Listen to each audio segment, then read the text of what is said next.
Vamos a empezar, ¿estamos ahí?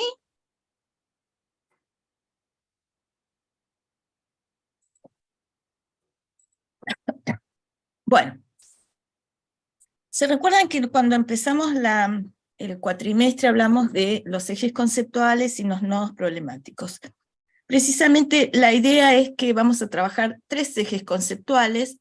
Por un lado, el paso del imperio como un dominio de la ciudad y los territorios a un territorio sin fronteras, es decir, esa paz romana de la que hablábamos recién, ese orden institucional con sus diferencias entre los extremos, digamos, de donde el Imperio Romano llegaba, que era hasta las Islas Británicas, dijimos, hasta Asia Menor, con lo cual esa pérdida del dominio, de la unicidad, va a llevar a la división de ese gran territorio en espacios muy pequeños, sin fronteras, porque lógicamente las fronteras establecidas por el Imperio Romano se van a desaparecer. La pérdida de la centralidad romana va a dar lugar a una cantidad importante de grupos bárbaros que van a gobernar cada uno en sus territorios. No solo estableciendo sus propias leyes, que a veces no tenían leyes, sino también dando lugar a sus propias idiosincrasias. Esto hace que, bueno, justamente vaya a producirse la diferencia que todavía hoy tenemos en Europa central y oriental también, donde cada uno de los pueblos va a tener desde sus propias lenguas, va a dar rienda suelta a sus propias lenguas que había sido dominada como un idioma, digamos, que se manejaba en el Imperio Romano, que era el latín se va a mantener para la religión cristiana y sobre todo para las celebraciones y demás, queda como un idioma, como una lengua, digamos, en el orden religioso, pero para la cotidianidad, cada uno de estos pueblos va a continuar con sus propias lenguas. E incluso nacen ciertas lenguas que se van a llamar las lenguas romanza, como por ejemplo el portugués, el italiano, nacen en este periodo. La economía se va a sustituir un modelo de producción esclavista que existía en el periodo romano, en toda la antigüedad, por un modelo feudal de servidumbre, lo cual, si bien la servidumbre tiene un grado de libertad, no se compra y se vende, pero como era como un bien cualquiera, como un objeto cualquiera, el esclavo, pero sí va a tener también un grado de dependencia tan importante que no tenía libertades. Y por otro lado, la sociedad también va a desaparecer la ciudadanía romana, por lo que se van a establecer ciertos estamentos que van a ser los medievales y que va a tener un orden otro que es, generalmente podemos representarlo gráficamente como piramidal. Vamos a verlo en unos minutos. Como segundo punto muy importante es la pérdida del conocimiento de la cultura antigua. Todos esos saberes, tanto desde el punto de vista filosófico como desde el conocimiento de la matemática, de la astronomía, por ejemplo, de la astrología, que pasan a ser saberes que van a estar en contra de los principios del cristianismo, van a desaparecer, o al menos si no desaparecen, van a mantenerse ocultos y van a ser incluso juzgados y van a ser condenados aquellos que desarrollen estos saberes. Por lo tanto, hay una pérdida de la cultura clásica, del conocimiento de esa antigüedad, como negación también, ¿no?, de estos pueblos bárbaros, para darle lugar al dogma del cristianismo, aquello que solamente está, el saber se concentra en las Sagradas Escrituras, tanto en el Antiguo como en el Nuevo Testamento. Entonces el conocimiento, muchos de los conocimientos, incluso en el arte, en la arquitectura, se van a perder y van a dar lugar a otras formas de representación y de construcción. Y uno de los puntos o aspectos más importantes, que es un grado de ruptura que va a marcar de allí en más el rumbo del mundo occidental, es el paso del paganismo politeísta al monoteísmo cristiano. Entonces, este teocentrismo cristiano, que va a convivir también con otro monoteísmo, que es el islamismo, que justamente van a estar conviviendo y no pacíficamente en muchos casos. Esta gran lucha entre el islamismo y el cristianismo, el islamismo que va a surgir en este periodo, va a ser muy fuerte. Incluso la lucha por dominio de territorios que bueno, va a dar lugar a la ocupación de la península ibérica, por ejemplo, por casi 9 siglos en la península ibérica. Y justamente la caída o el fin de la propiedad media tiene que ver también con el mundo islámico, porque cuando los turcos invaden y toman Constantinopla para ubicarse en lo que es hoy justamente Constantinopla. ¿Saben qué ciudad es hoy Constantinopla? No. La antigua Estambul, Constantinopla. ¿no? Estambul, exactamente. Para ubicarse allí en el territorio que hoy también es Turquía. Y eso da lugar al fin de la Edad Media. ¿Y cuáles son los nodos problemáticos que nosotros vamos a asumir? Bueno, justamente la caída de un imperio unido, unificado, para dar lugar a una gran diáspora o un nacimiento de territorios divididos, que va a ser lo que hoy conocemos como el territorio europeo. Un territorio europeo que es una cantidad enorme de pueblos que van a habitar, pueblos bárbaros que vivían ya en el territorio europeo, que habían sido dominados por el mundo, por el Imperio Romano, y que ahora vuelven a tener su independencia, pero no sin conflictos, porque de hecho, a perderse esa paz romana, ese orden, esos códigos, leyes que mantenían el orden, al perderse, bueno, hubo muchos siglos de disturbios, de luchas por territorialización, no había naciones, no había límites, no había fronteras. Imagínense entonces el caos que era ese territorio europeo. Y además se convierte en un mundo ruralizado. ¿Qué significa esto? La jerarquía que tenían las ciudades romanas, la centralidad que estas ciudades romanas tenían en la administración económica, en ese orden institucional que era la Pax Romana, administrar la economía, las importaciones, exportaciones, la circulación de las mercancías de un lugar a otro, de la producción de un lugar a otro, desaparece. Por lo tanto, el mundo o la economía vuelve a ser ruralizada, o sea, agrícola y ganadera. Y el poder también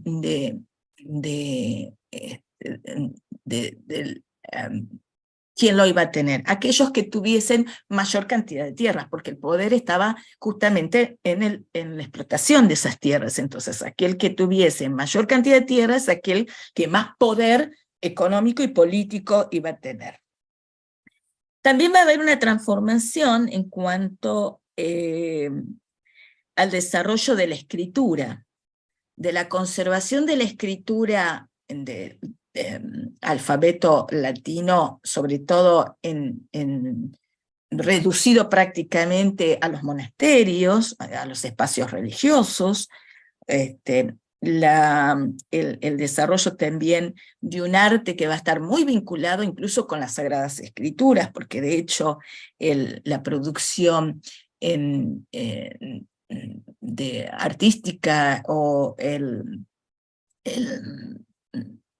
de la literatura o de los saberes estaba solo restringido al sector eclesiástico, ni siquiera todo el sector eclesiástico, sino a unos pocos. Entonces esa pérdida del orden de la antigüedad clásica también va a transformar el arte, el diseño, las formas de comunicación, que va a estar mucho más vinculado con estos grupos bárbaros, con el perfil, los antecedentes culturales, los orígenes de estos pueblos bárbaros, en contraposición a esa idea de universalidad que había establecido tanto el mundo griego como romano, ¿no? De expandir en todos los territorios una misma lengua, una misma forma de escritura, una misma forma de representación. Aquí va a haber en cada uno de esos territorios nuevos que todavía ni siquiera tienen fronteras, ni siquiera se pueden considerar como naciones, sus formas de representación. Y aún el cristianismo debe adaptarse a esas condiciones, ¿no? Es decir, tratar de adaptarse en cada una de estas regiones a sus formas. Y hablábamos de dos momentos de la Edad Media, uno que es la Edad Media Alta, que va del 476, con la caída del Imperio Romano de Occidente, hasta el año 1000 más o menos después de Cristo, que decíamos que es, bueno, observable. Esto es relativo porque depende también de cada uno de los territorios. En algunos territorios la Edad Media Alta efectivamente comienza en el año 1000, en algunos otros pocos, un poquito antes, y en la mayoría de los territorios un poco después. Pero bueno, más o menos es una periodización que la historiografía establece. Y la Edad Media Baja, que va a ser más o menos desde el año 1000 hasta el año 1453 después de Cristo. Eso sí se toma como un momento muy clave, porque hay varios acontecimientos que van a dar lugar al fin de la Edad Media. Uno de ellos es justamente la toma de Constantinopla o la caída de Constantinopla en manos de los turcos, o sea, la caída del Imperio Romano de Oriente. Otro de los momentos claves es en 1452 el descubrimiento de América, o lo que se dice que no es el descubrimiento de América, sino que es el comienzo de la conquista de América por parte de España. Y hay otro acontecimiento previo que también forma parte de las causas que se pueden dar del cambio de era, de la transformación de era. Y es algunos hablan, ¿no?, del primer momento de desarrollo de las nuevas tecnologías o de la revolución industrial. Por supuesto que no es una revolución industrial, pero sí es el primer momento de quiebre, de transformación de un paradigma que era la escritura manual a la invención de la imprenta. Entonces esto más o menos en 1441, los 40, digamos, de los 1400, y esto fue un cambio muy importante, una transformación muy importante, que incluso va a favorecer ciertos procesos como que se va a dar también muy cercanos a estos periodos y que va a formar parte de este cambio paradigmático, que es el comienzo de una nueva era, que va a ser la era moderna, que va a ser, por ejemplo, entre estos otros que hemos mencionado, el advenimiento de una reforma dentro de la propia religión cristiana, que va a ser la reforma luterana. Entonces, todos estos acontecimientos van a dar lugar a una nueva era que va a ser la era moderna. Pero entonces tenemos estos dos momentos claves, y si vamos a hablar de la Edad Media, entonces podemos hablar desde el 476 después de Cristo hasta 1453 después de Cristo. No vamos a hablar más después de Cristo porque ya hemos pasado, digamos, el momento de quiebre que fue el Imperio Romano, y vamos a ahora hablar directamente ya, como estamos en nuestra era, digamos, del siglo V al siglo XV, el desarrollo de la Edad Media Alta, donde el Imperio Bizantino, que justamente con su capital en Constantinopla, va a ser el punto clave desde donde el saber, la religión cristiana va a partir hacia Europa. Entonces, a partir del siglo III, que esto es un momento clave para hablar de cuál fue el inicio, digamos, de la caída del Imperio Romano, estamos en este lado del cuadro, ¿no? Que a partir del siglo III se había producido, después de Cristo estamos hablando, una división del imperio. Hoy hablé yo algo rápido de la división del imperio, que había sido una de las causas, digamos, del comienzo de la caída, del deterioro del gran imperio romano. Esa división se va a dar entre Honorio y Acadio, que son dos hijos del emperador romano, en donde se van a dividir justamente ese gran imperio.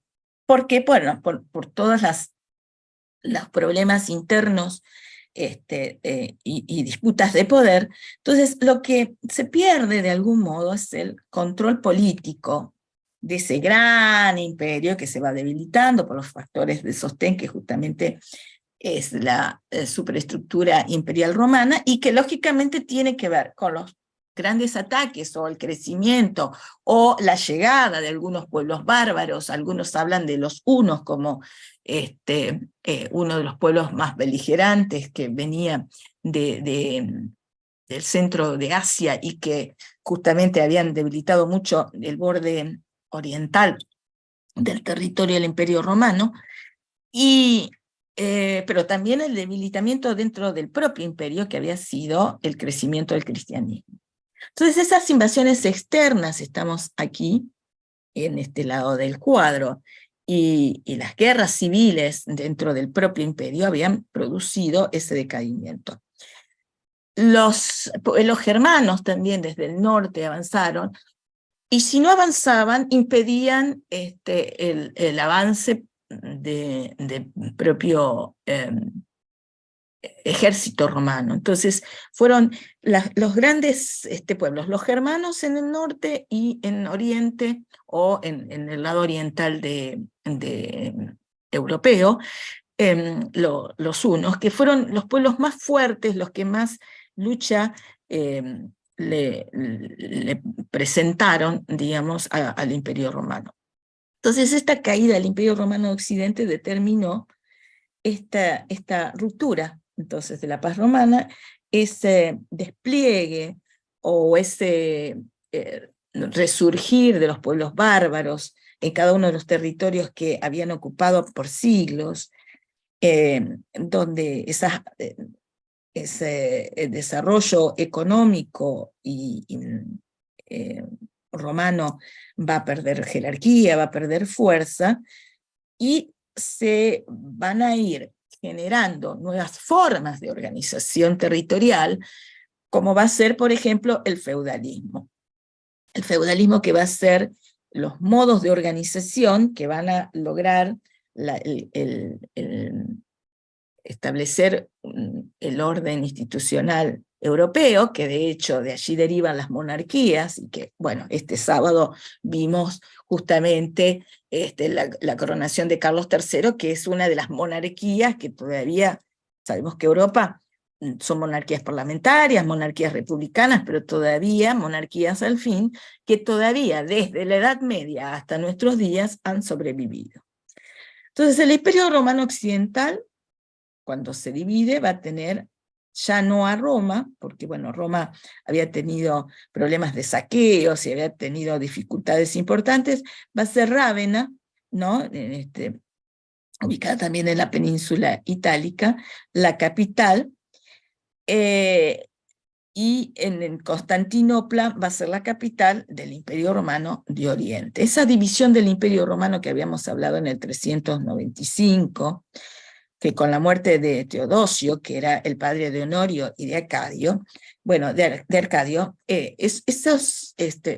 por supuesto, por la imposibilidad de poder mantener, si no se dividía, el orden, entonces se decidió dividir entre oriental y occidental. Lógicamente, el occidental cayó mucho antes que el Imperio Oriental, y esto determinó entonces que Constantinopla se convierta en la capital del mundo cristiano y en la capital de la cultura y la sabiduría, y en toda esta región que había sido el Imperio Romano de Occidente, es donde toda aquella cultura de la antigüedad, por dos cuestiones, por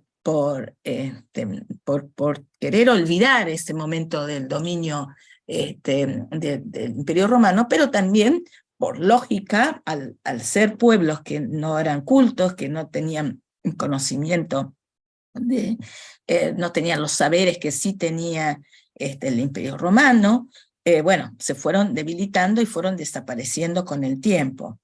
De hecho, incluso hasta en la propia Roma, ¿no? El foro romano va a ser un lugar donde se cultivaba cereales, por ejemplo. Entonces va a desaparecer absolutamente, todo ese poder romano va a desaparecer. Esto es simplemente para que ustedes sepan la cantidad de pueblos. Esto era el Imperio Romano, ¿no? Esto que estaba en beige clarito. Fíjense la extensión del Imperio Romano, sur del continente africano, Asia Menor, Europa oriental y occidental.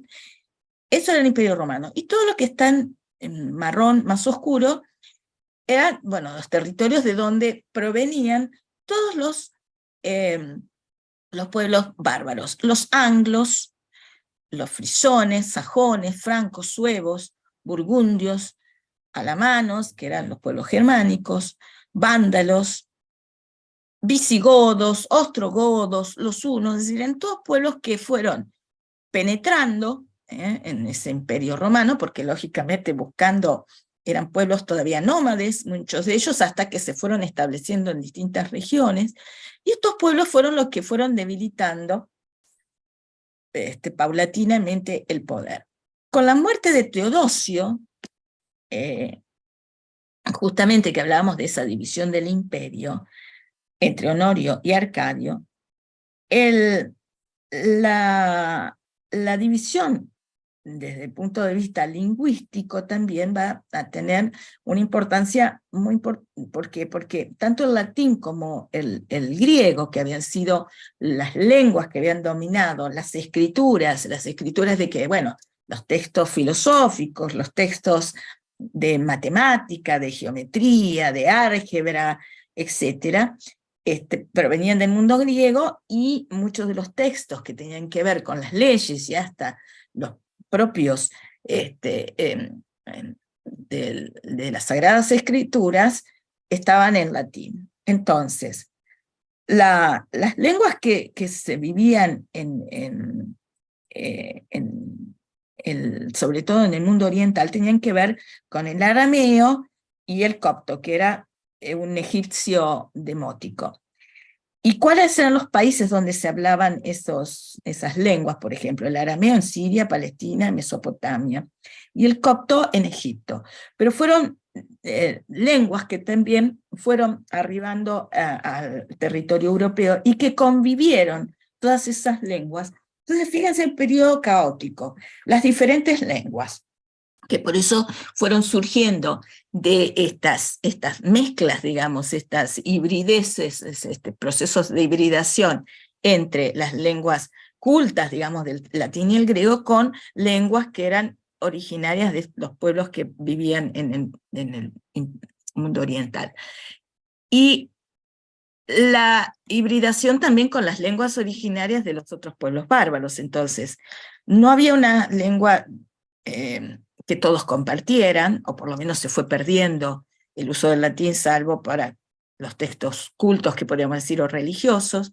Se fue perdiendo los límites territoriales, se fueron perdiendo, es decir, era un caos muy importante, sobre todo en los primeros siglos que provenían de la Edad Media Alta.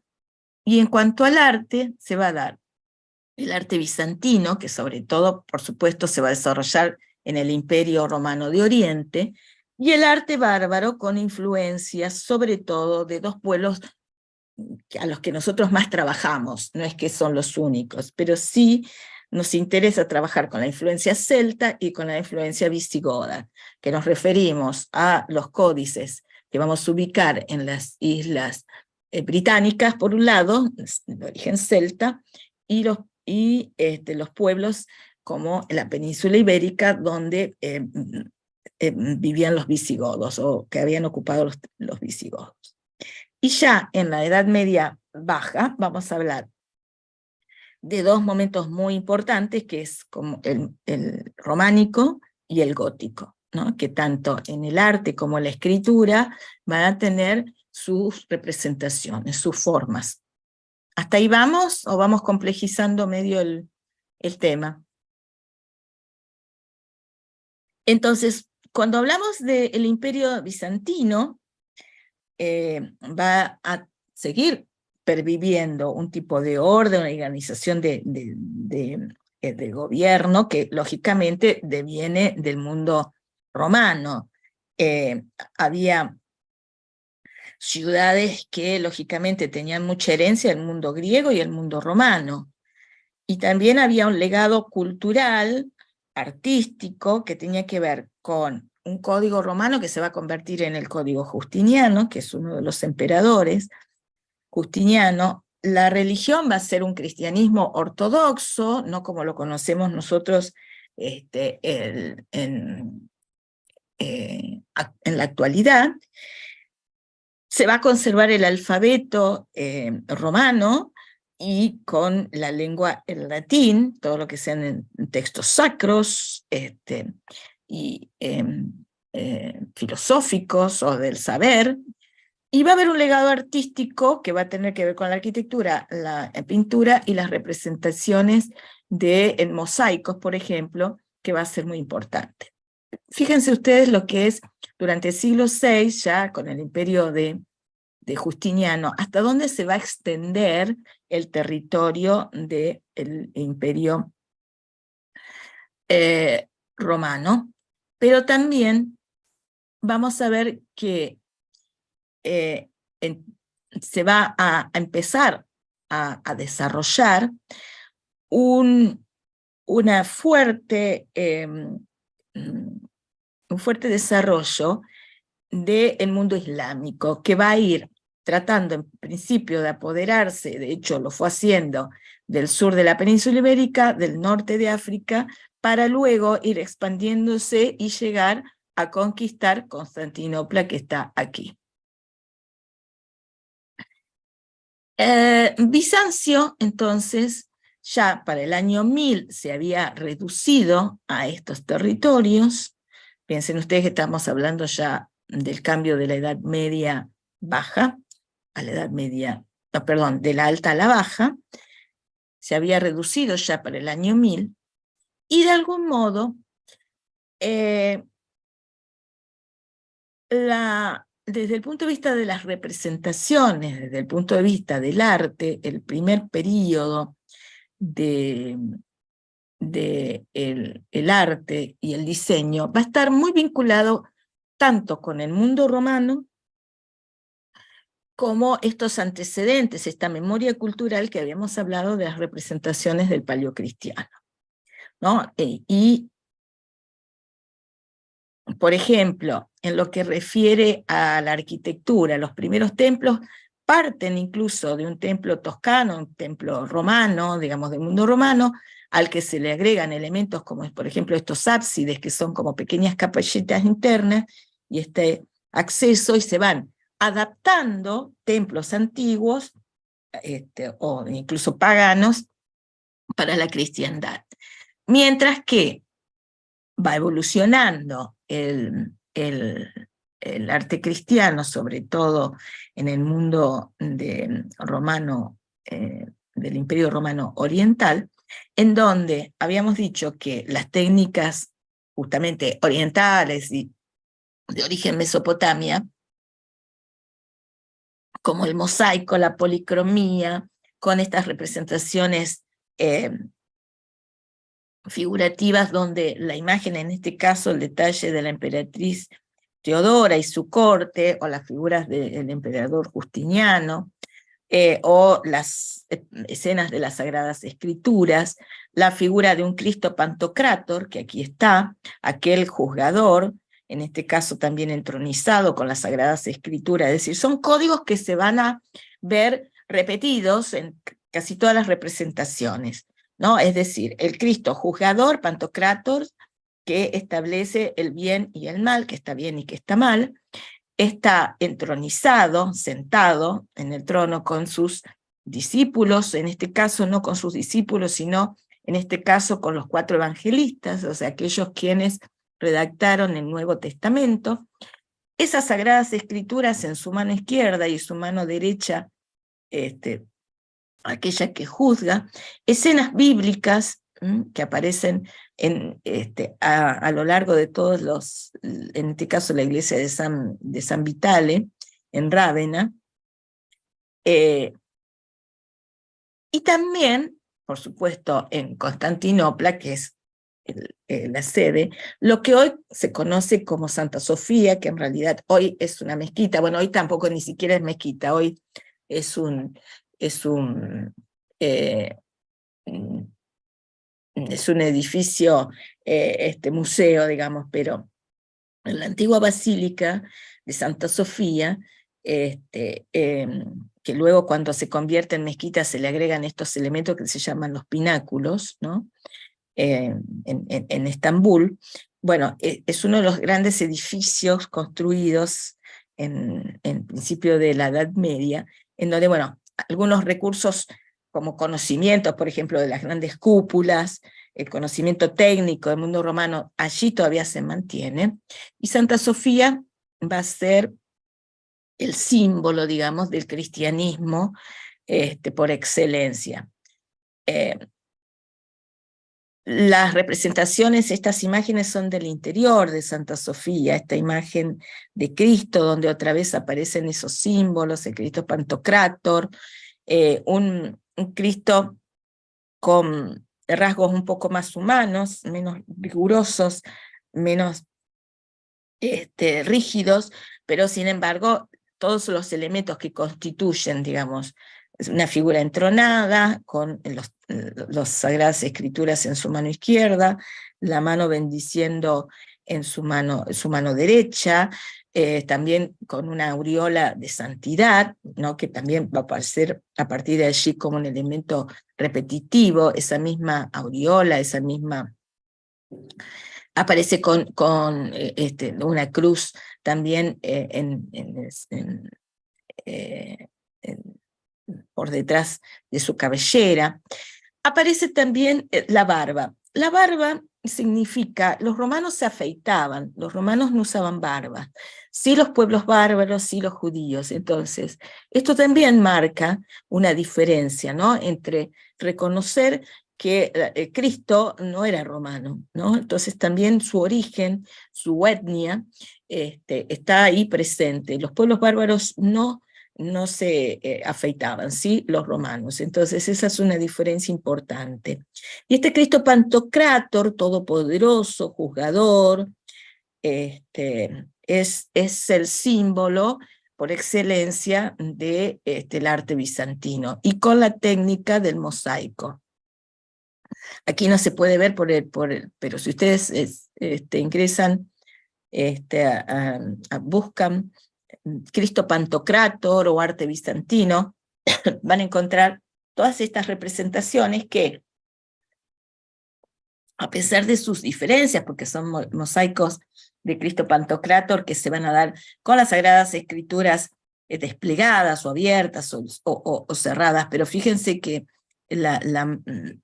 todos los elementos que hacen a la figura de Cristo, esta centralidad que también en la espacialidad de los edificios aparece, su escala, porque lógicamente estamos hablando de una figura todopoderosa que todo lo puede, hijo de Dios, estas figuras que puede ser más hierático o menos. Cuando hablamos de hierático hablamos que es sin demasiadas expresiones o sin demasiado dinamismo la figura humana. Lógicamente que el mosaico también impide la técnica de darle demasiado, pero bueno, va a ir evolucionando esa técnica que de hecho pervivió durante todo el mundo romano, en la representación de Cristo. Yo no les he mostrado figuras, por ejemplo, en el caso de Roma, el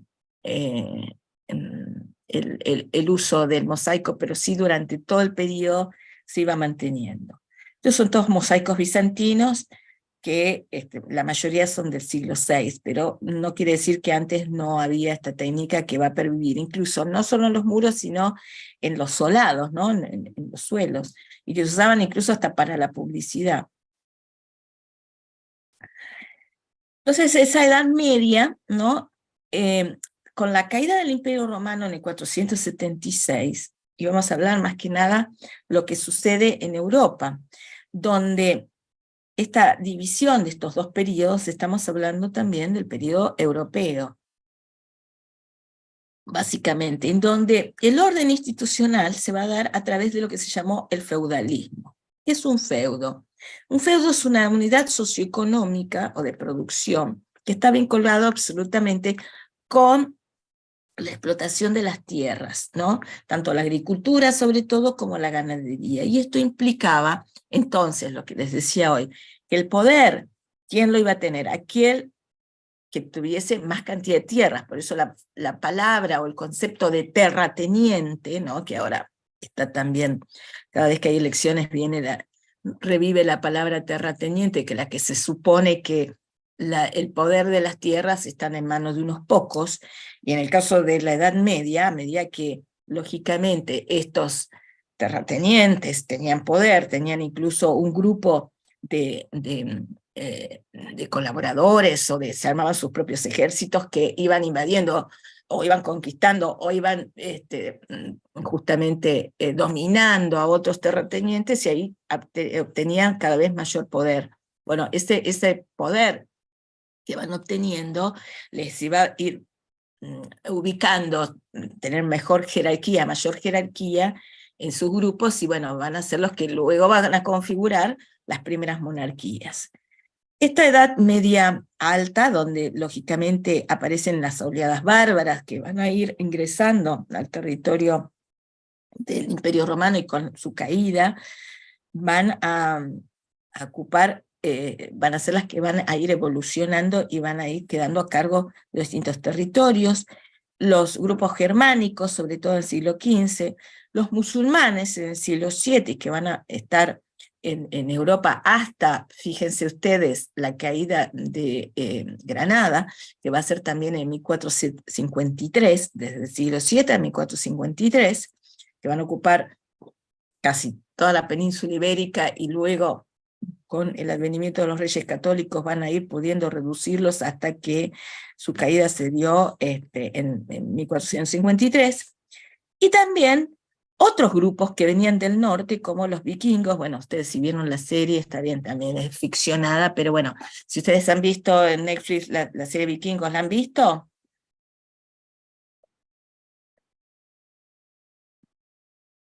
¿La han visto o no la han visto? Sí, creo que yo la vi. ¿Y el resto? ¿No han visto Vikingos? Yo no. Sí, Bueno, está bueno verlas porque de algún modo muestra, incluso hay un vínculo muy estrecho de uno de los primeros capítulos con uno de los sitios que nosotros vamos a hacer referencia en un ratito, que justamente esta idea de las oleadas desde el norte hacia Europa, o el centro europeo, la región centroeuropea, en búsqueda de mejores en tierras más prósperas, más fértiles, porque lógicamente las malas condiciones climáticas en el norte de Europa, de donde provenían los vikingos, hacían que buscaban nuevas posibilidades.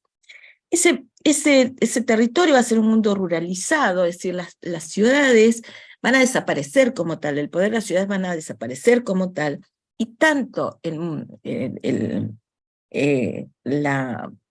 desarrollo de la vida cotidiana se va a dar en el campo, en los territorios, como también el desarrollo de la vida religiosa, ¿no? La aparición de pequeñas capillas distribuidas en el territorio como templos donde se va a desarrollar el cristianismo a medida que el cristianismo va avanzando desde Oriente hacia Occidente. Ese mundo realizado también va a dar lugar a ese cristianismo que avanza, no solo la ubicación de sus capillas, sino de los sitios donde también se desarrollaba el conocimiento y los saberes, se comunicaba o se vivía en comunidades cristianas que van a ser los monasterios, que van a ser sitios que históricamente se van a configurar luego con los lugares del saber, con los lugares del mantenimiento de las ideas cristianas, el desarrollo de la religión cristiana, etc. Y la Edad Media Baja, que habíamos hablado del 1000 al 1453, que va a ser ese incipiente mundo urbano, va a pasar a ser el nacimiento de va a aparecer las naciones, van a aparecer las ciudades, van a revivir la ciudad van a volver a tener un momento de desarrollo. Entonces ya lo vamos a pasar por alto, habíamos hablado de las invasiones bárbaras. Fíjense que todas estas flechas, estas líneas que aparecen aquí, es como los distintos pueblos de origen asiático, indoeuropeos, hablan muchas de los historiadores, cómo se van a ir ubicando los anglos y los sajones en las islas hoy de lo que es el Reino Unido, francos, lógicamente, que se van a ubicar lo que hoy es Francia, los visigodos, que van a ir no solo a la península ibérica, sino que también se van a llegar hasta Cartago. Se recuerdan que era un territorio fenicio, los hunos, que van a ser los más beligerantes y que se van a ubicar en Europa oriental, los visigodos, que también van a terminar ubicados permanentemente en la península ibérica. Entonces, todos estos pueblos bárbaros indoeuropeos van a ir ubicándose para ya estar a la altura, más o menos en el 565, ya ir estableciéndose como, pasar de ser nómades a establecerse en el territorio europeo. Ahora, fíjense cómo la diversidad de pueblos, el Imperio Romano de Occidente había quedado reducido para esta época de Justiniano a esta región, es decir, lo que es Grecia, Turquía, o sea, la península, que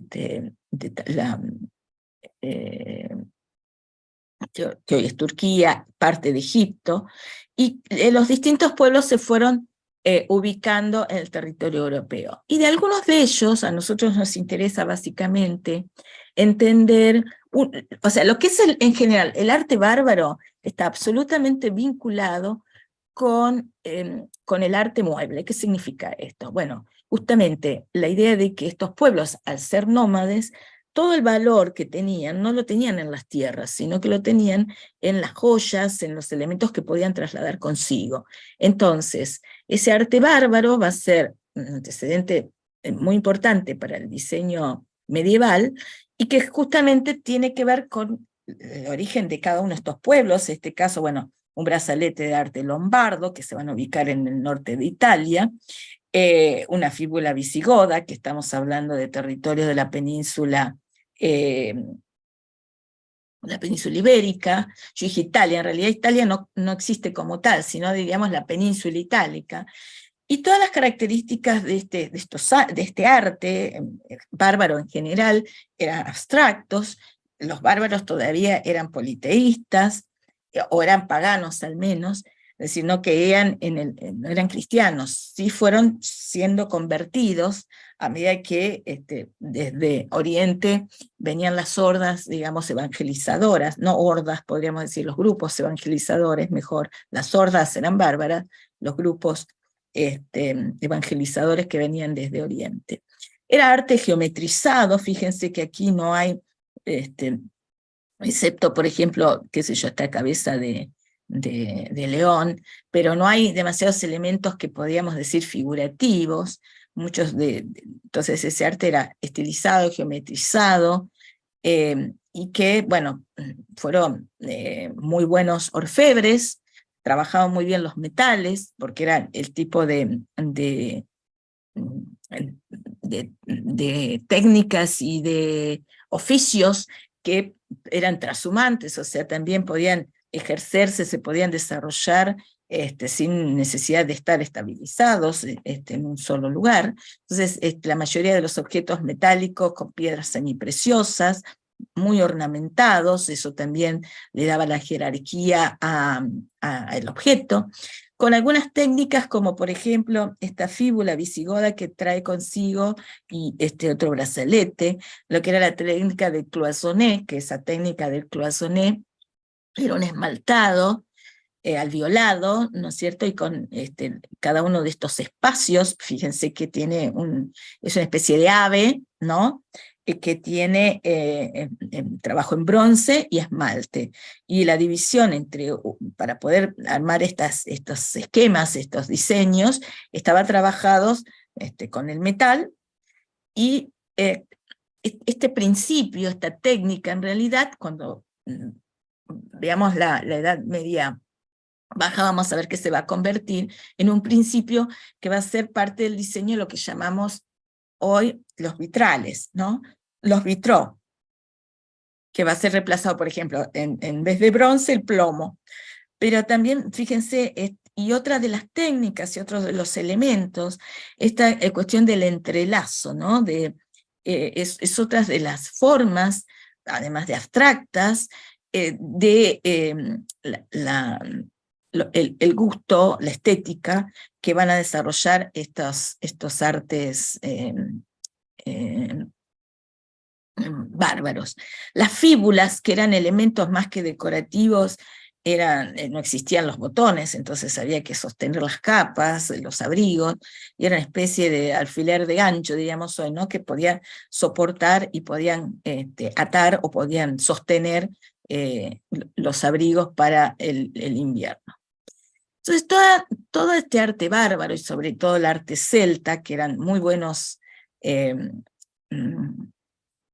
orfebres, que trabajaban muy bien todo tipo de metales, que usaban esos metales también no solo para el diseño de objetos, para el diseño de decoraciones o de joyería, sino también el arte de la defensa, el arte militar, es decir, escudos, yelmos o cobertores de cascos, digamos, metálicos, que además no solo aprovechaban para poder tallar en ellos algunos símbolos como el diseño en base del trébol, ¿no? que justamente va a ser, en el caso del pueblo celta, que se va a ubicar sobre todo en las islas de Irlanda y una región del norte de la península ibérica, que hoy pertenece a Galicia.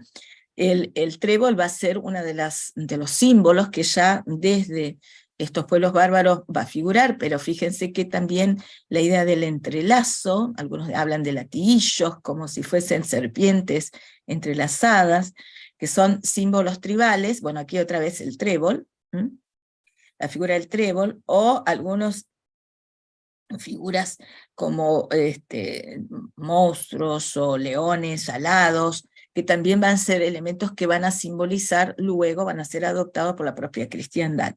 Y algunos vasos de rituales que todavía, en este caso, perviven, con el señor de los animales, es decir, dioses paganos a los que ellos rendían culto. Y que justamente las características de este arte tienen un alto valor simbólico, donde se privilegia la curva, el espiral que aparece por aquí, símbolos que son abstractos, pero que tienen consigo también la idea del infinito, de estar inspirado absolutamente en la naturaleza, pero con una esencia absolutamente abstracta, ¿no? Entonces tenían funciones ornamentales, pero también, en este caso, defensivas, pero por ser defensivas no dejaban de ser ornamentadas, ¿no? Decoradas. Y ese arte bárbaro también va a tener, se utilizaba en distintos soportes, como el metal, pero también las piedras. Van a aparecer lo que llaman piedras rúnicas, estas piedras rúnicas que va a traer consigo una escritura, que bueno, lo van a ver con Danilo, pero estos símbolos, ¿no? Del espiral, incluso del trébol, o los elementos del triscal también, incluso otros pueblos bárbaros, como por ejemplo en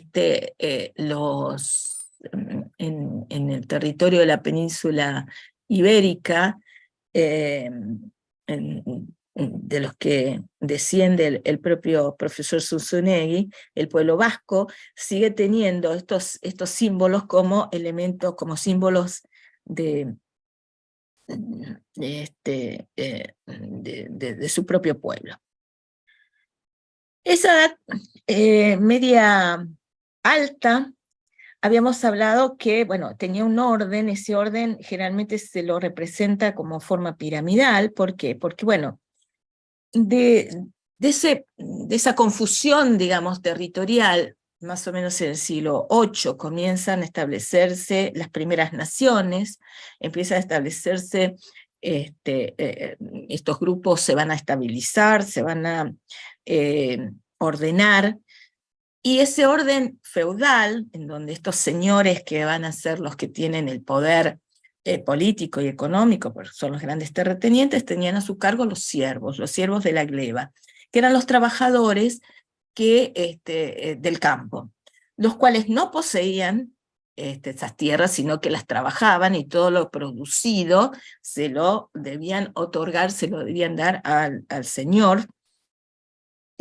al lord, al feudal, y lo que sí recibían era la protección ante determinadas invasiones dentro de su vivienda, que en realidad era no solo la vivienda del señor, sino que eran las fortalezas que tenían defensas, murallas defensivas, en donde también se podían ingresar y resguardar mientras durara el conflicto, donde también los siervos de la gleba tenían que actuar como al servicio del señor en defender esas tierras y defender esa fortaleza. Las relaciones sociales tenían que ver con la tierra, es decir, aquel que tenía mayores tierras tenía mayor poder. Pero el siervo de la gleba no tenía ningún poder en absoluto, porque lógicamente dependía de explotar o de trabajar las tierras del señor. Sí, en este feudalismo, los modos de producción que habíamos dicho que dependía de esa centralización del poder político, y un poder político que estaba muy vinculado también con el cristianismo, muy dependiente del cristianismo. Entonces el feudalismo tenía a su cargo las relaciones de poder, un sistema político en donde el señor era el que tenía el poder de tomar las decisiones, de juzgar, de alimentar o de otorgar o retirar su benevolencia a unos y a otros. Era un mundo absolutamente ruralizado, y las autoridades locales tenían que ver con este vínculo estrecho con el señor feudal, ¿no? Aquellos que eran más cercanos, vínculos de parentesco y demás, tenían un nivel de privilegios mayor que el resto. Entonces, el siervo de la gleba debían darle fidelidad y pago de tributos a cambio de protección. Existían los vasallos, que eran hombres libres, ya no como los siervos de la gleba, que dependían absolutamente del señor feudal, sino que le debían lealtad, protección económica, y le daban protección militar, es decir, eran grupos de choque o grupos militares, digamos, al servicio del señor feudal. Estaban los laicos en el castillo, que eran un grupo de nobles que vivían al resguardo del señor feudal. Estaban los eclesiásticos y monásticos, que lógicamente vivían en los monasterios, que eran las dos unidades que se desarrollaron básicamente. Eran la fortaleza, donde se establecían los señores feudales, que también eran estos edificios protegidos por murallas, etcétera, de piedra, para que también esto como unidades defensivas, también como formas defensivas. Y la otra unidad económica eran los monasterios, que además de mantener, digamos, vivos la cristiandad, eran los lugares donde existían lo que se llamaban los scriptorium, que eran los espacios, los lugares donde se reescribían, donde se copiaban las Sagradas Escrituras. ¿Para qué? Para difundirlo en todo el territorio. Ese mundo feudal entonces era un sistema normativo donde llevó un largo proceso de conformación para poder dar una estabilización y un ordenamiento, fíjense, del 476 hasta el siglo VIII más o menos. Era un sistema económico, jurídico y social administrativo que lógicamente imponía orden a través de de la fuerza, a través del dominio, a través de tener el poder económico y de tener las tierras para donde tenían que producir estos siervos.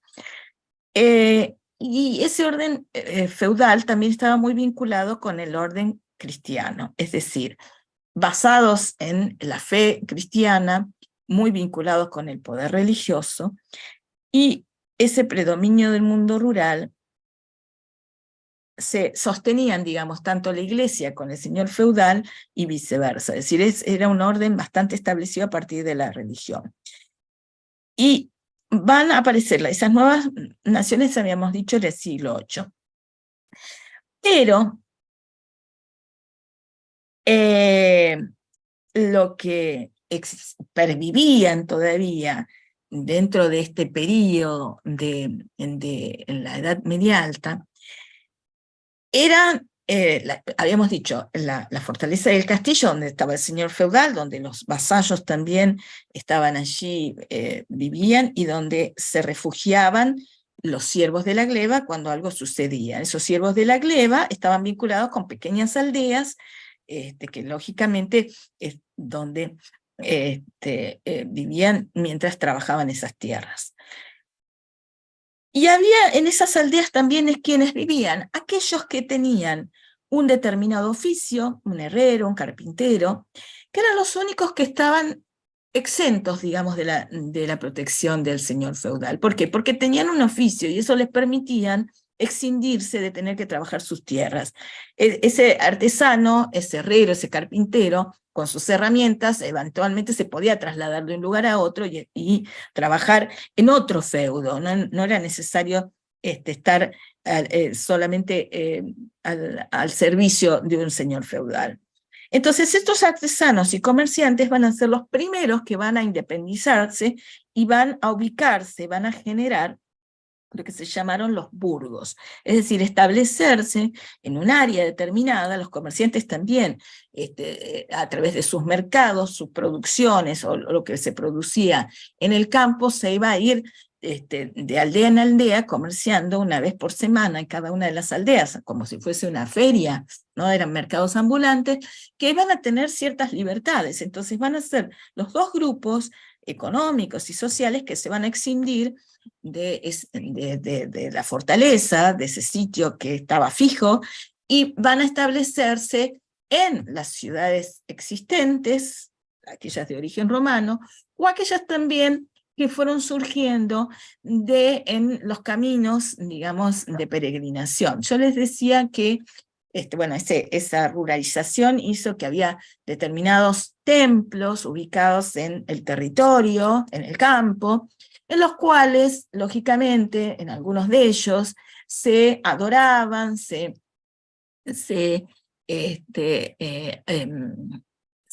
erigían en nombre de algún santo, ¿no? Entonces, algunos de ellos habían muerto precisamente en manos de los romanos, ¿no? Justamente a partir del momento de sus creencias, los romanos los habían sacrificado y se habían convertido en santos de este modo. Entonces, la adoración a esos santos se hacen peregrinaciones, ¿no? Que todavía hoy se conserva, por ejemplo, el camino ¿cómo se llama? De Santiago de Compostela, de Santiago de Compostela, o sea, el Camino de Santiago todavía hoy pervive, incluso hoy coincide con una ruta turística. ¿Por qué? Porque precisamente en esos caminos es donde se iban estableciendo pequeñas aldeas, pequeños lugares donde le brindaban a los peregrinos un hospedaje, un lugar donde comer, y bueno, de allí también surgieron las primeras, otro grupo de ciudades, ¿no? En el Camino de Compostela tenemos muchas de las ciudades, Burgos, Pamplona, en el caso de España, ¿no? Que fueron de origen justamente de peregrinación.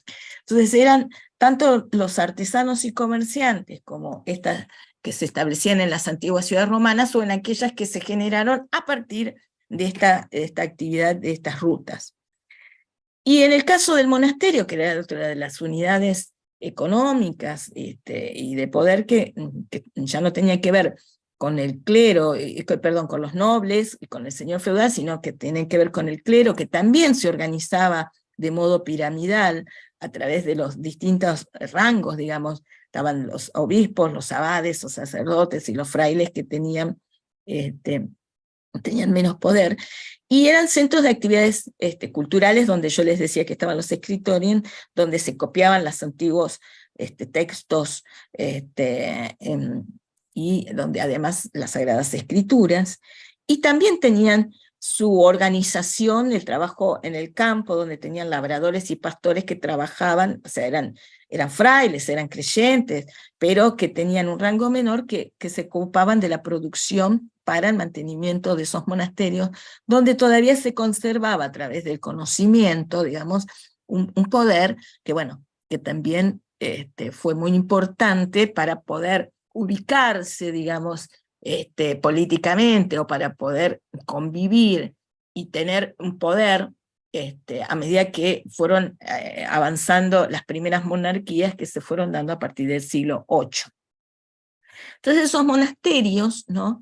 Eran muy importantes porque, si bien lo van a ver con el profesor Zunzunegui, allí se establecían estos primeros scriptorium, ¿no? Donde los llamados códices, que eran los libros o los textos que se escribían con un soporte, que también lo van a ver con Danilo, que era el pergamino, ¿no? Eran los centros de poder, digamos, pero ya a partir del conocimiento. Las fortalezas eran el centro de poder económico y a través de las fuerzas, la fuerza militar, digamos. ¿Se entiende esta diferencia? Y en lo que a arquitectura y arte se refiere, en estos primeros momentos, el arte estaba, o la arquitectura, los templos, estaban muy vinculados todavía con la arquitectura del mundo romano, donde poco a poco se van estableciendo. Ven que todas estas primeras iglesias estaban todavía hoy en el medio de la nada, en el campo, en lugares estratégicos porque no porque de mayor acceso, sino donde podían convencer a la feligresía. Piensen ustedes que los monjes venían de Oriente, se establecían en Europa y tenían que desde construir los templos hasta tener que evangelizar a los pueblos, cosa que no era muy fácil. De hecho, bueno, estas las fortalezas, aparecen la fortaleza o el castillo medieval como arquitectura defensiva, y lo que les decía justamente que en el proceso de evangelización se encontraban con un grave problema: cómo convencer, ¿no?, a sus interlocutores, cómo convencer a estos grupos bárbaros que tenían fuertes creencias, fuertes convicciones, que eran paganos, y que tenían una serie de simbologías y de tradiciones ancestrales. Entonces, ¿qué hicieron? Bueno, a nosotros nos interesa mucho sobre todo el arte celta, porque nosotros vamos a trabajar sobre los códices insulares, que justamente se denominan así a una serie de códices que se desarrollaron en monasterios, en escritorium, que estaban establecidos en las islas, Iona, por ejemplo, en lo que es hoy el territorio de Irlanda, y que en esos escritorium, en esos monasterios, lógicamente convivían con grupos celtas. Entonces, ¿qué hicieron los sacerdotes los evangelizadores con muy buen criterio? Tomar elementos, símbolos preexistentes, digamos, de estos pueblos originarios, o sea, estos símbolos originarios de estos pueblos, y lógicamente ellos eran los que venían de afuera, ellos eran los outsiders, entonces tenían que encontrar formas de poder establecer una relación, un vínculo, un diálogo, y de poder convencer a estos pueblos. Entonces, ¿qué hicieron? Fusionaron aquellos elementos, aquellos símbolos, como por ejemplo el círculo de entrelazos que habíamos visto de simbología celta, los hibridaron, los vincularon con esta cruz, por ejemplo, y va a dar lugar a lo que llamamos la cruz celta, ¿no? Que es justamente la unión de estos dos grandes símbolos, la cruz cristiana, ¿no? Y estos otros símbolos provenientes del mundo bárbaro, ¿no? En este caso celta. Entonces fíjense cómo, bueno, si ustedes van a comprar una joyería, una cruz celta, les van a mostrar una cruz de este tipo, ¿no? Es decir, donde uno de sus brazos es más largo que el otro. Si hablamos de cruz griega, ambos brazos, ambos cruceros son del mismo largo, en este caso uno es más prolongado que otro, y se va a entrelazar, o se va a combinar, o se va a intersectar, digamos, con esta circunferencia, que proviene también de este círculo de entrelazos que habíamos visto, ¿no? Con el trébol.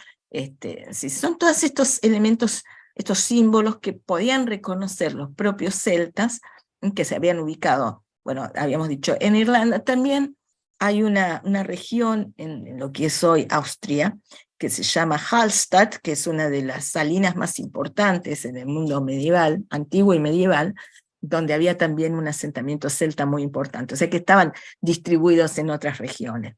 Pero básicamente aquí en las islas de Iona, donde aparecen 3 monasterios muy importantes, Lindisfarne, Durrow y Kells, que eran donde se establecieron, y ahí es donde aparece esta escena que van a ver ustedes en Vikingo, donde quienes vieron Vikingo, cuando invaden la primera oleada, la primera invasión, justamente atacan un monasterio. Ese monasterio, que en realidad era muy elemental, es Lindisfarne, donde se llevan a uno de los monjes. ¿Se recuerdan quién era ese monje? Athelstan. Athelstan. Bueno, justamente él era un copista. Era un copista y después, bueno, sigue la historia y él siempre recuerda lo maravilloso que era su trabajo de copista y de ilustrador, porque era muy bueno dibujando. Entonces, esa escena vincula de algún modo con estos códices que cada uno de ellos se va a fusionar con estos principios del arte celta, donde, bueno, en este caso la cruz está formada por copas o cálices, donde la figura central, bueno, estas son páginas tapiz, que también Danilo les va a explicar a qué nos referimos, pero por ejemplo, es de Durrow, es de Lindisfarne, son fíjense que mantienen las mismas formas de representación en cada uno de ellos, que son simbologías celtas que se asocian, se hibridan con los símbolos cristianos. De hecho, que también otra de las formas de acercarse, digamos, a estas culturas, eran cuando se representaban, ya no como formas geométricas, como formas abstractas, sino cuando era necesario representar a las figuras, las imágenes de Cristo, de su madre, la Virgen María, o el propio niño, que en este caso el niño, si hacen un blow-up de esta imagen, van a ver que el niño en realidad es una figura de Cristo hombre miniatura, digamos, todavía no tiene una representación de la figura de un bebé, pero sí la figura de María o la figura del propio Cristo, en el caso de Kells.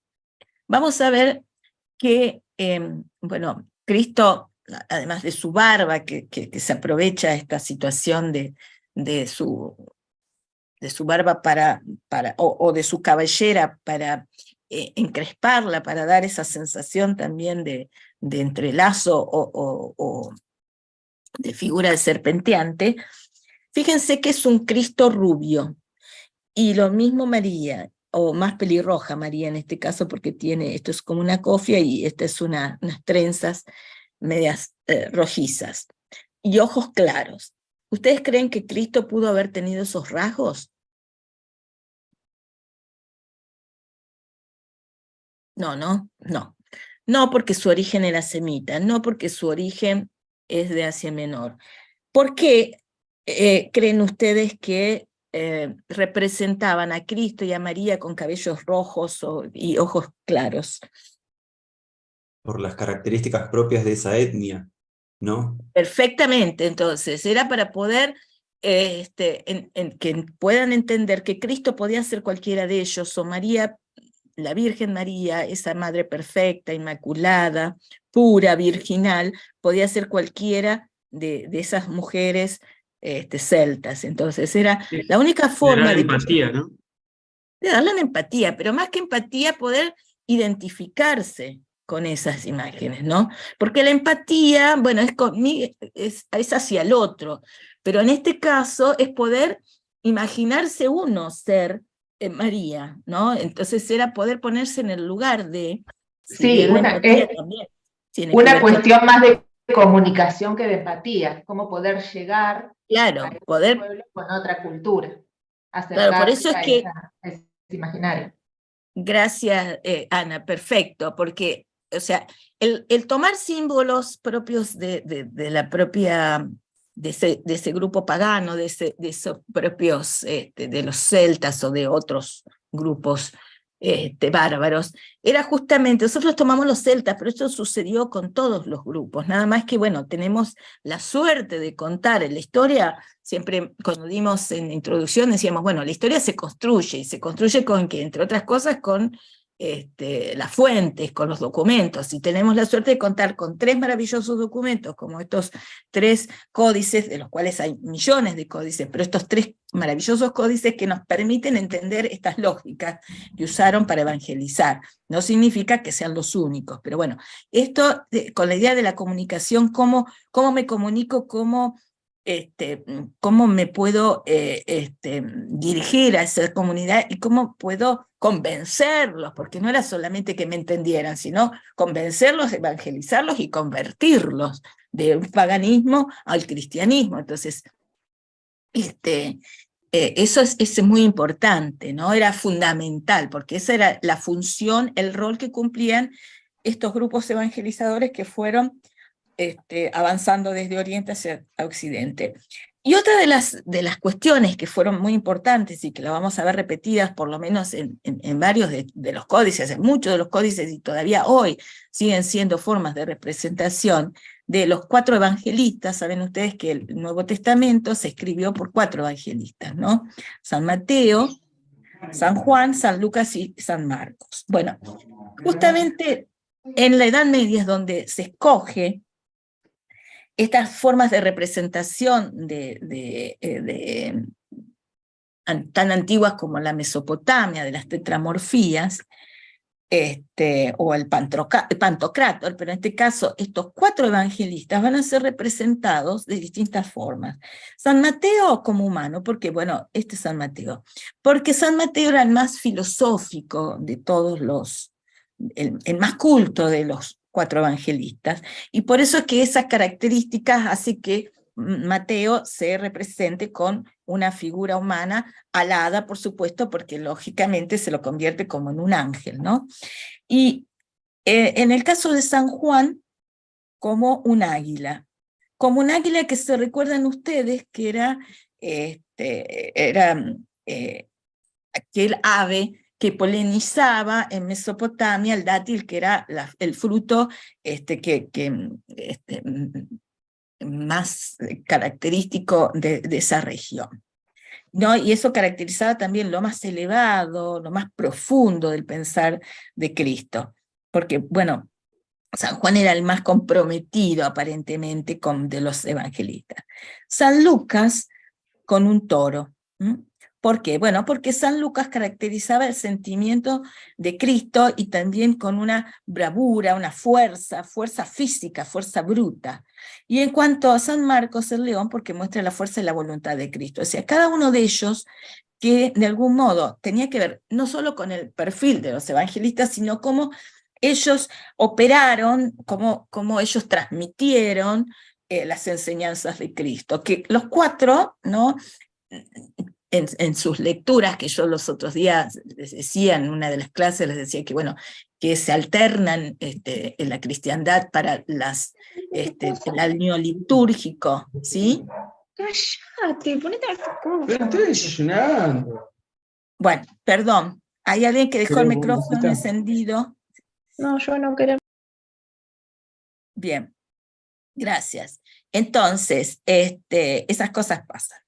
Entonces, les decía que la liturgia alterna todos los años, un año cada uno de estos que empieza la liturgia anual, empieza para Pascua, digamos, o sea, luego de la resurrección de Cristo comienza la liturgia anual y se elige uno de estos evangelios, ¿no? Entonces, estas tetramorfías que apelan lógicamente a estas, bueno, a las figuras humanas, pero a las figuras también, en este caso, zoomorfas, y donde el ser figuras aladas también tiene que ver con esta simbolización de, bueno, la aparición de un halo alrededor de sus cabezas, independientemente cuál sea la representación, que también tiene que ver con la santificación. Bien, voy a salir un minuto. ¿Alguna pregunta de esto? Porque yo lo que tengo que hacer ahora es cambiar tengo que muy rápidamente presentar la Edad Media alta. Me comentan entonces ustedes si tienen alguna pregunta de esto, si se entendió.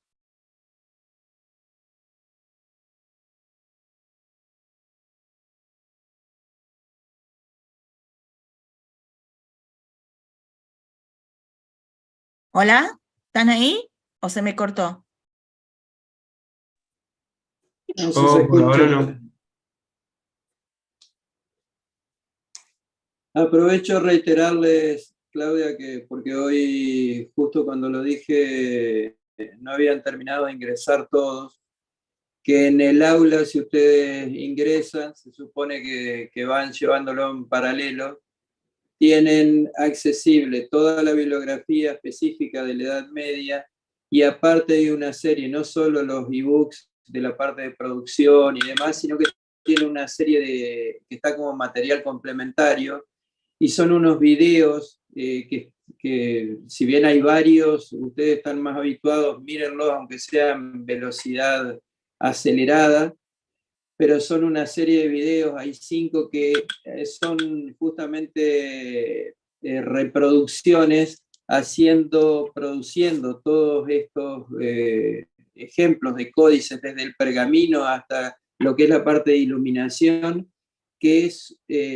sumamente válido que ustedes lo miren, porque es la manera más directa de estar mirando una reconstrucción con los materiales tal cual como si se hicieran relativamente. No decimos tal cual igual, porque lógico que se trabaja con iluminación correcta, con materiales incluso en algunos casos nuevos, como espátulas y demás para la parte de aplicación de metales, pero el resto, por lo menos, creo que la manera más fácil de que ustedes capten esta dificultad y enorme trabajo de todo lo que es la producción del medioevo. De todos modos, Danilo va a dar una clase correspondiente, pero bueno, es para que ustedes vayan introduciéndose y vayan mirando. Hablábamos entonces de la Edad Media alta, que es el primer período donde todavía había un caos, que todavía no había un orden institucionalizado, pero ¿por qué? Porque tampoco había naciones, era muy difícil, es decir, no había territorio, entonces cualquiera podía andar por los bosques, se sorprendió por cualquiera y no había ley. Imagínense ustedes si se complejiza a veces la vida con leyes, con con seguridad, o sea, con grupos militares que defienden, o la policía, no había nada, imagínense lo que era la buena de Dios. Entonces, todo ese caos del orden de la institucionalización que existe desde la caída del Imperio Romano, se va a empezar a ordenar a partir del 800 después de Cristo, que tiene que ver con el nacimiento de las naciones europeas, la nueva configuración territorial, y el nacimiento de las nuevas monarquías, que lógicamente eso va a traer un orden también. ¿Por qué? Porque, bueno, aparecen las leyes. Las primeras monarquías tiene que ver con el Imperio Carolingio, y Carlomagno, que era un rey que se va a nombrar emperador y que va a tratar de establecer ese orden del antiguo Imperio Romano, pero ahora se va a partir de las enseñanzas o de las creencias del cristianismo. Por eso se va a llamar Sacro Imperio Romano, ¿no? Y Carlomagno, Carlo el Magno, así como Alejandro era el Magno, es decir, el grande. Eso significa, no es un apellido Magno, sino significa el grande. Se los digo porque me ha pasado decir confundir Carlomagno con Alejandro Magno como si fuese Magno un apellido. No, no es un apellido, simplemente significa el grande.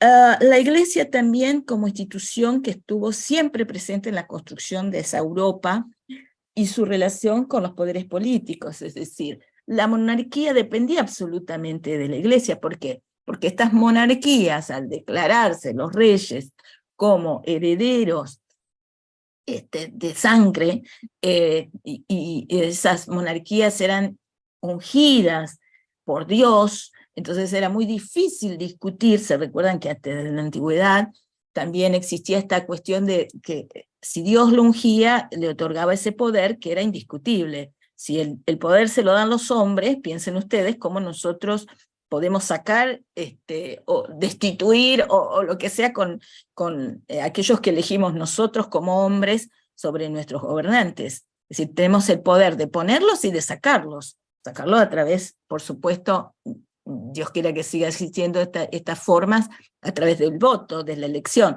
pero son poderes que sabemos que pueden ser sustituidos tranquilamente. En el caso de las monarquías, al ser poderes divinos otorgados por los dioses, bueno, lógicamente, o por Dios, en este caso por la Iglesia, entonces esa conjunción, esa relación estrecha entre los poderes políticos, léanse monarquías, y la Iglesia, va a ir absolutamente de la mano, hasta el día de hoy. Por eso les decía que, no sé si alguien vio la coronación de Carlos III, aunque sea en un periódico o en las redes, no sé, pero es toda una ceremonia. ¿De dónde se hace? Se hace en iglesias, en la abadía de Westminster, si bien es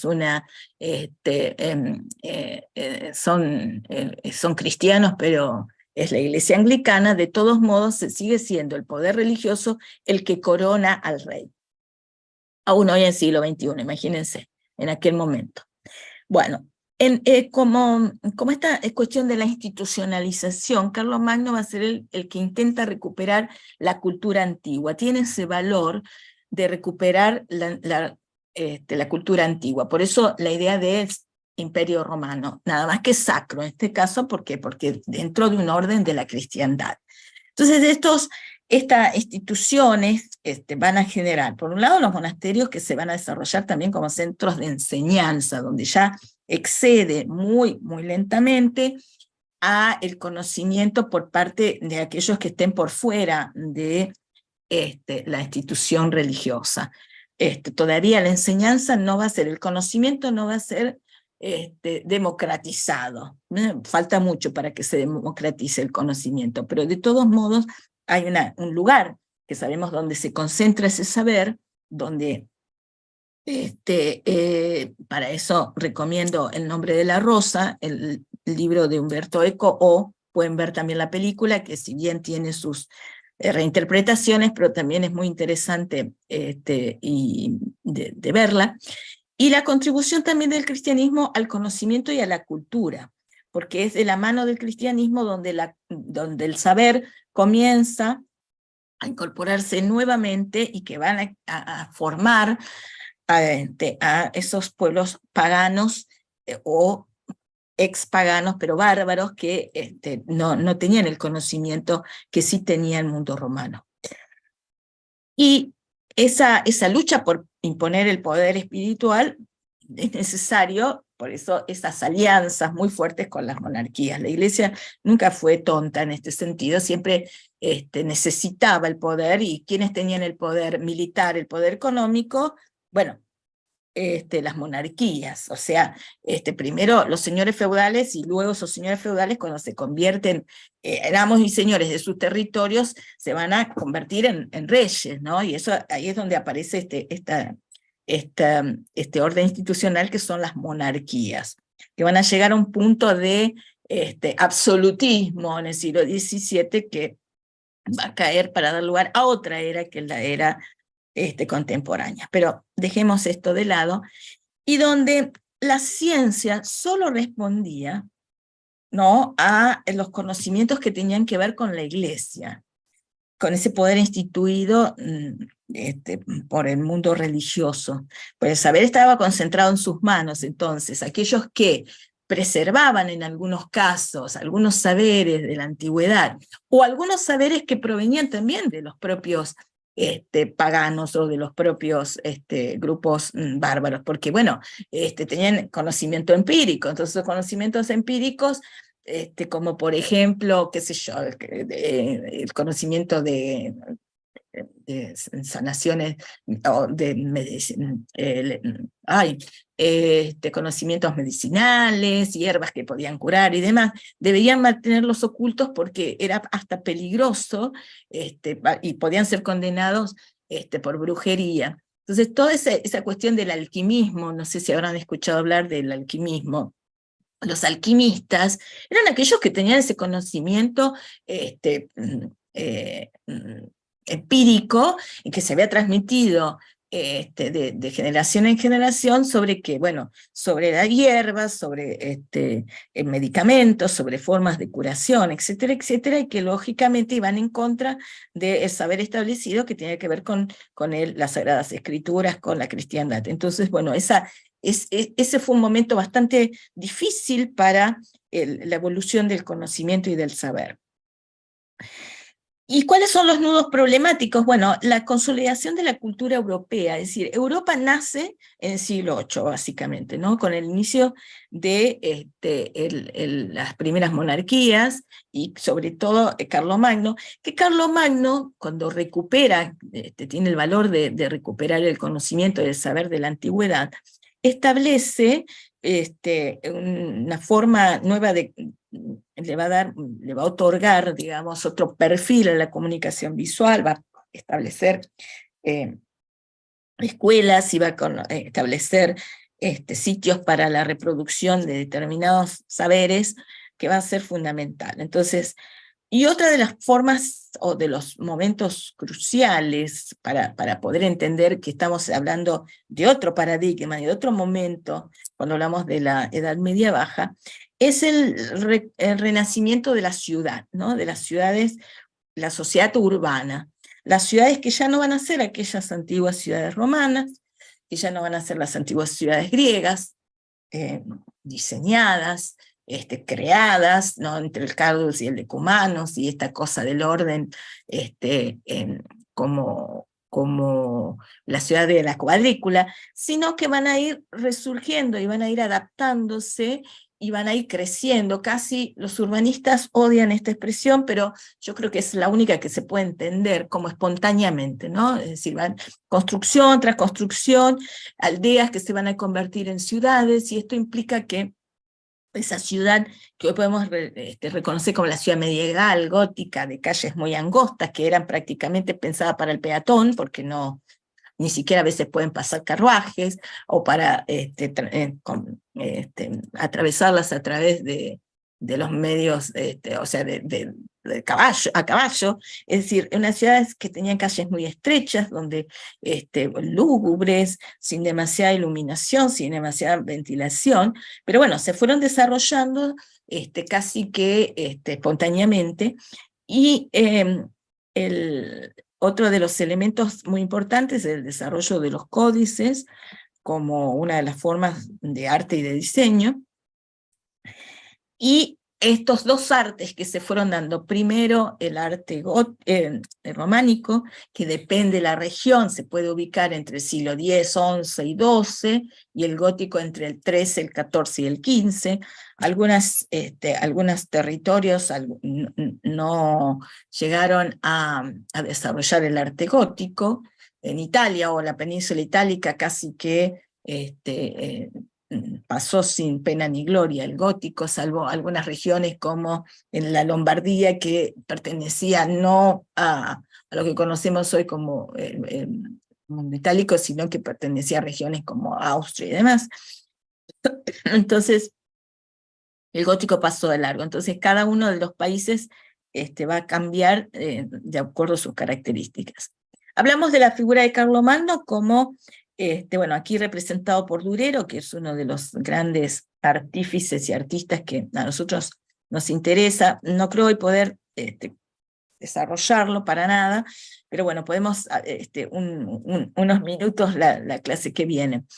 El Imperio Carolingio es un reino franco que dominó, franco de los francos, ¿no? Derivaba del pueblo bárbaro, que dominó territorios, lo que hoy podemos, parte de Alemania, parte de Bélgica, parte de los Países Bajos, parte de Francia. O sea, no podemos denominarlos así en aquella época, pero sí entender que ese era un territorio bastante extenso de un periodo que fue de renacimiento, decíamos, de las ciudades, que estas ciudades lógicamente se fueron creando, decíamos, por estos dos grupos tan importantes como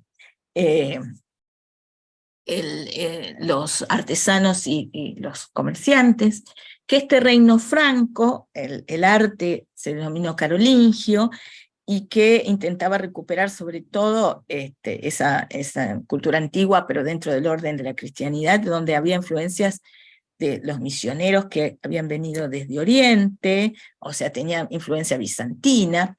También trata de restaurar la arquitectura imperial romana, entonces por eso es que se va a establecer lo que se llamó el románico. ¿Por qué? Porque, bueno, muchos de esos saberes que no eran difíciles de recuperar porque se habían perdido durante estos primeros siglos de Edad Media, tratan de recuperarse. Por eso hay una arquitectura que intenta ser similar a la romana, donde aparece el arco a través del medio punto, que había sido característico del Imperio Romano, la cúpula, que también había sido un desarrollo tecnológico del Imperio Romano.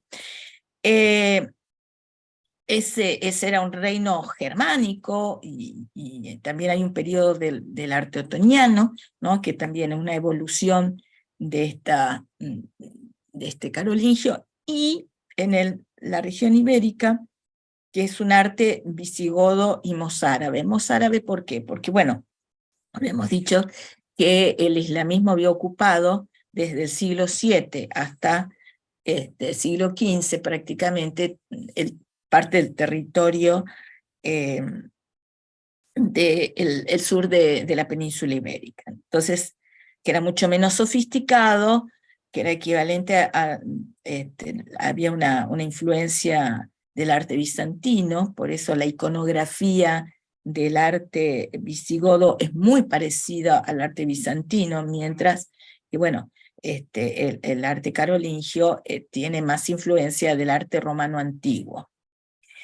Algunas del arte carolingio, vamos a reconocer algunas iglesias que se van en Francia, en los Países Bajos, en Alemania. Hablábamos también del norte de la península itálica, lo que es hoy Italia. Es la religión sobre todo lombarda, que está en contacto con lo que hoy es Suiza. Es decir, Suiza también pertenecía al Imperio Carolingio. Y estas características ven de recuperar el arco, de recuperar las formas de representación de estas primeras etapas del arte medieval, otra vez el Cristo Pantocrátor, con la aparición ya de algunos elementos muy importantes como de darle jerarquía, no solo a través del uso del mosaico, no solo en los códices, sino también en el tratamiento, por ejemplo, del uso del mosaico, dándole jerarquía a través de incrustaciones en oro, que le daban mucha importancia a las figuras, por ejemplo, por supuesto, de Cristo, los evangelistas.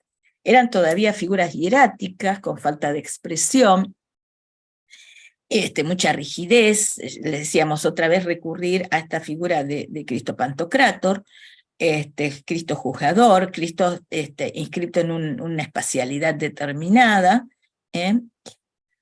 y también el arte otoniano, que es tenía que ver con el Sacro Imperio Germánico, ¿no? Que también tenía influencias bárbaras. Entonces esas hibrideces, esas vinculaciones entre distintos orígenes, va a dar la riqueza. El arte visigodo, ustedes van a ver que hay distintas expresiones, va a dar riqueza. El arte visigodo es mucho más policromático, y incluso en el caso, van a ver ustedes en algunos códices, como los beatos, también va a haber una influencia islámica, porque lógicamente el grado de convivencia, tantos siglos, entre la cristiandad y el islamismo, hace que se vinculen.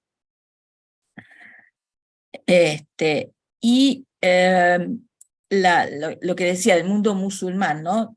Del mapa de España visigoda, este es el territorio que ocupaban los visigodos, con Toledo como lugar, digamos, central, que de hecho fue la primera capital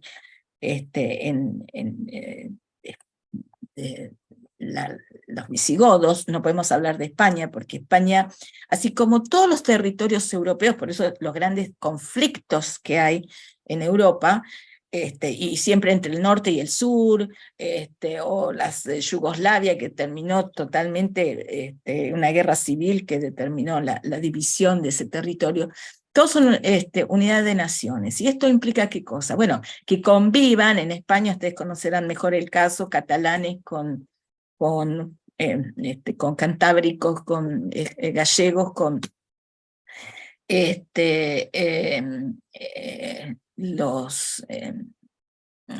las distintas regiones. Entonces, esto hace que cada uno tenía sus propias lenguas, ¿no? Si vamos, los gallegos tienen su lengua, los catalanes tienen sus lenguas, los vascos tienen su lengua, y que aún hoy todavía las reivindican. De hecho, está todavía los movimientos independentistas, los movimientos separatistas, ¿no? Y de eso sucede en todas las regiones. ¿Por qué? Porque eran todas pequeñas naciones, pequeños reinos que se unieron para formar lo que es hoy la Europa contemporánea, y que todavía hay tensión entre estos distintos grupos, ¿no? Y fíjense lo que es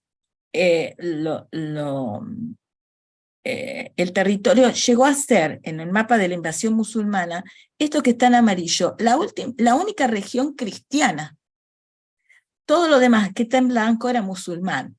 ¿Para qué? Ya a finales de la Edad Media, lo que está en rojo es musulmán y lo que está amarillo es cristiano. O sea, fíjense cómo hubo esa expulsión, digamos, de la península ibérica de los musulmanes, determinó que ellos se extendieran hacia Oriente y ocuparan, al mismo tiempo que los expulsaron de Granada, ocuparan Constantinopla, o sea, ocuparan y destruyeran el Imperio Romano de Oriente. Entonces, lo que estamos viendo aquí, vemos la expansión. Hermoso esto, sí. No, pero eso están adentro. Bien, por favor, ya estoy terminando, así que traten de silenciarse. Entonces, los decía, la expansión del Imperio Árabe para 415, previo a la toma de Constantinopla.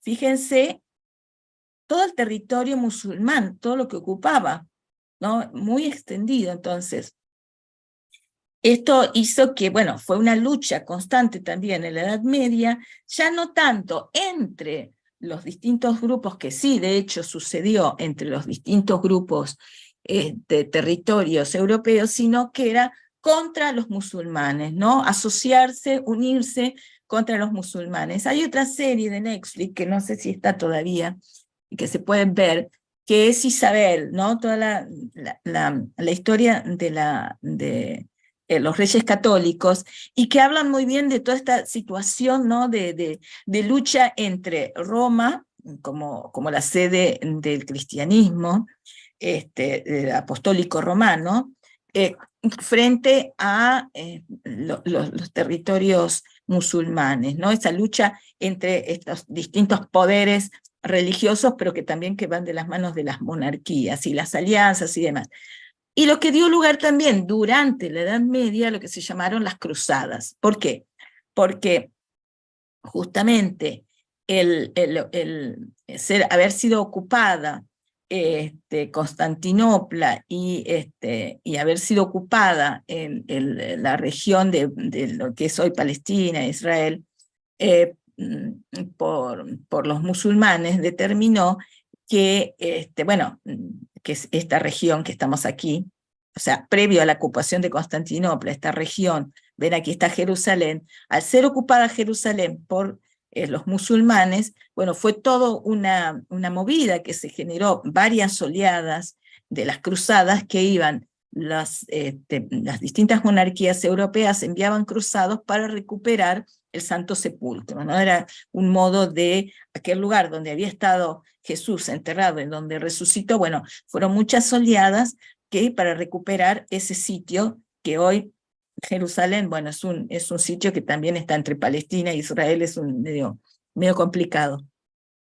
Entonces, fíjense que a pesar de que uno puede decir, yo no soy católico, yo no soy creyente, yo no soy evangélico, pero nuestra historia está absolutamente vinculada con el cristianismo, con la cristiandad y todo lo que, porque realmente la cultura occidental y cristiana, y judío-cristiana, es decir, todos nuestros conocimientos, todos nuestros saberes, toda nuestra historia está absolutamente vinculada con estos desarrollos. Entonces, la cristiandad es muy fuerte y es muy importante, sobre todo en el medioevo.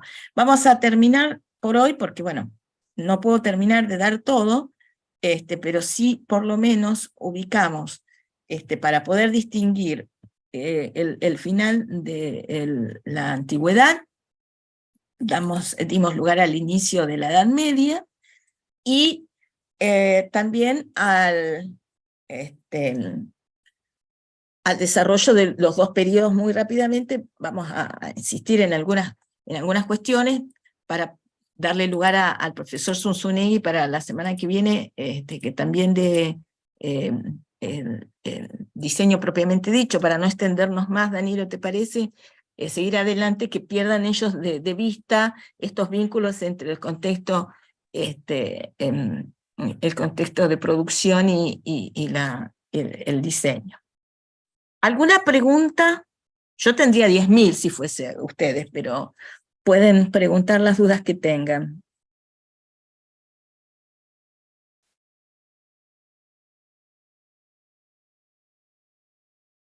¿No hay dudas? ¿Nadie tiene una duda? No, sinceramente, la verdad, lo último fue muy rápido y ya Sí. disocié un poco. Así que, Y ustedes están cansados también, convengamos sí. eso. Pero bueno, lo importante sería que tomen apuntes o anoten las dudas, que pueden ser, deben ser muchas. O sea, yo ya les digo, si fuese ustedes la tendría, justamente por esto, que fue muy rápido. Pero aparte de Brian, ¿alguien tiene una pregunta específica? Brian es la voz de ustedes, pero necesito que ustedes también se expresen.